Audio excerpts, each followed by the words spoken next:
Meanwhile, in New Mexico, an out-of-control wildfire that began Sunday has already burned nearly 80 square miles and is a mile or less from Los Alamos National Laboratory, home to a plutonium facility. Pieces of ash from the fire have dropped onto the laboratory grounds, sparking spot fires. Los Alamos Fire Chief Doug Tucker says he's preparing for the worst. Important part is I will not predict it's not going to go in the lab. That's one thing we cannot do with the weather, with the wind, the topography, with the fuels. That said, we've done everything we can. It's a layered approach to where we build some buffers. But if it starts spotting, yesterday it was spotting a mile out. That well goes over our protective lines right now. And so it's a coordinated effort to where we use the weather how we can, we use topography, we try to reduce the fuel content going on to the lab.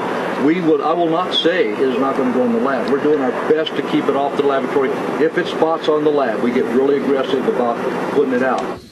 A senior investigator with the Project on Government Oversight said a fire at the laboratory's plutonium facility would be a, quote, disaster that could result in large and lethal releases of radiation. Officials insist explosive materials on the laboratory's grounds are safely stored in underground bunkers made of concrete and steel. But the group Concerned Citizens for Nuclear Safety told the Associated Press the fire appeared to be about 3.5 miles from a dump site where as many as 30,000 55-gallon drums of plutonium-contaminated waste were stored in fabric tents above ground. The group said the drums were awaiting transport to a low-level radiation dump site in southern New Mexico. Well, for more, we're going to New Mexico, where we're joined by Greg Mello. He's at the PBS station KNME in Albuquerque. He's director of the Los Alamos Study Group. Greg, welcome to Democracy Now! Tell us more about this situation in Los Alamos and the significance of this nuclear facility. Good morning, Amy. The fire overnight burned to the north and to the west. It's burning in the mountains on the west side of the Valle Grande. It does not appear to have spread into the laboratory overnight. I'm sure there'll be more reports as the morning goes on. It did spot into the laboratory in a place called Technical Area 49, and as was stated, it is about 3 miles from the main nuclear waste disposal site. It's about 4 or 5 miles from the plutonium facility. Those areas aren't particularly flammable, but one, in making assumptions of safety, one also has to assume that the fire equipment is not distracted by spot fires elsewhere, the wind doesn't wheel around. So at the moment, we don't think it's all that dangerous, but that assumes that Murphy's Law is not too intense. Tell us what happens at the Los Alamos National Laboratory and why you're concerned. Well, Los Alamos National Laboratory is in funding terms, it's the main nuclear warhead facility of the United States. There's a lot of plutonium there. There's tritium, actually tritium very close to the fire, about half a mile from the fire. Part of the problem is there's an information deficit and there's a serious trust deficit. You can't really take anything that the laboratory says at face value. It's kind of a minimum. They'd be the last to tell you if there was a serious problem. So you have to piece it together from other information. And that's Los Alamos Lab is becoming the center of plutonium manufacture for the country. And there's about a $6 billion factory complex that's being put together there in the center of the lab. It's a place with a lot of natural hazards, not just fire, but also earthquakes. So it's a laboratory that's in the process of becoming a manufacturing facility. What about the concern expressed by Concerned Citizens for Nuclear Safety that say the fire now appears to be about 3.5 miles from this area where as many as 30,000 55-gallon drums of plutonium-contaminated waste are stored in fabric tents above ground? Yes, those drums are definitely there. That's about the distance to the fire.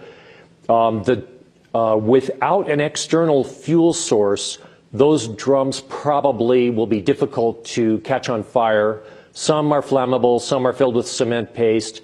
The fuel loading around that site is rather low. It's not in a heavily forested area, just relatively small pinon and juniper trees nearby. The area around the tents has been cleared. It's on a mesa top. So we're not unduly concerned about that, but on the other hand, it's very difficult to coordinate a lot of people in different agencies over a large area with issues of security, with issues of interagency communication. And so there's always the chance that there could be a major screw-up. What about the large plutonium facility that Los Alamos is planning to build with the purpose of building nuclear weapons? Well, this is one of the centerpieces of the proposed Obama nuclear weapons buildup or renaissance. Most people probably don't know about that.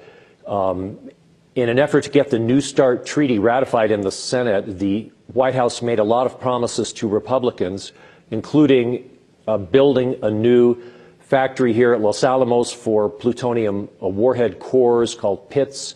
That's this $6 billion building in a complex of other supporting facilities. There's a new factory of comparable size proposed in Oak Ridge, Tennessee, which is moving along as well. And there is a factory under construction in Kansas City. Also Obama proposed, he's not the first, of course, to replace the submarines, replace the bombers, replace some of the missiles, the cruise missiles particularly. Warheads are to be upgraded. All of this is very expensive. Whether it happens or not will depend on many factors. Renaissance under Obama, because we know, unlike his Republican predecessors who did not start up more nuclear power plants for decades, Republican and Democrats, he is pushing for this. That's nuclear power plants. But you're also saying a nuclear weapons renaissance under Obama. What do you mean? Well, an unprecedented level of increased spending on new factories for nuclear weapons, on upgrades to existing nuclear weapons, changes to the stockpile. There's a sense that if we don't spend money in the White House, there's a sense that if we don't spend a lot of money on these things, that we'll somehow fall behind the Russians. It's really like a mini Cold War, quiet, in the background, but there's a lot of money involved. How is President Obama justifying this with dealing with the deficit and everything else in this country? Well, for the most part, he's not having to do that. The Democrats are largely silent and supportive of Obama. Recently, the Republicans, of all people, in the House of Representatives, the Republicans in the House Appropriations Committee suggested that some of these projects were not cost effective, that this particular project at Los Alamos, where they would bring what one administrator called the nation's storehouse of plutonium, was premature and needed further study before it could be funded. So the House Republicans are trying to cut back the Obama nuclear weapons renaissance. Last question. Oddly enough. Some have joked, Greg Mello, that if New Mexico were to secede from the United States, it would become the third biggest nuclear weapons power in the world. Is this true? Yes, it is, I'm afraid. It's affected our politics, our culture, and we have more than probably 2,000 nuclear weapons a few miles from us here in the studio, and Los Alamos is becoming a very large manufacturing maquiladora. But perhaps we can stop that.